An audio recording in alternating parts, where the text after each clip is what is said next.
Cette semaine dans le biz, le Bernie Sanders français et le grand retour de Snoop Dogg. Aux États-Unis, il y a Bernie Sanders, 74 ans, un homme qui a soulevé une grande partie de la jeunesse américaine durant les primaires démocrates où il était confronté à Hillary Clinton.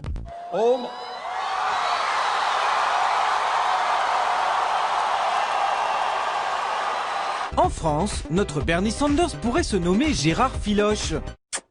Il a 70 ans, il est né d'un père menuisier à la SNCF et d'une mère aide-soignante. Et aujourd'hui, il est membre du bureau national du Parti Socialiste. 80 ans après le Front Populaire, François Hollande est en train de casser ce qu'a fait Léon Blum. Vous le connaissez peut-être pour son caractère parfois jugé excessif, comme quand il s'était emporté sur Twitter au moment de la mort du dernier PDG de Total. De Margerie est mort, famille Tétinger en deuil, les grands féodaux sont touchés, ils sont fragiles, le successeur nous volera-t-il moins ? Mais voilà, cette semaine, il a déclaré son intention de se présenter comme candidat à la présidentielle de 2017 si l'on organisait une grande primaire à gauche.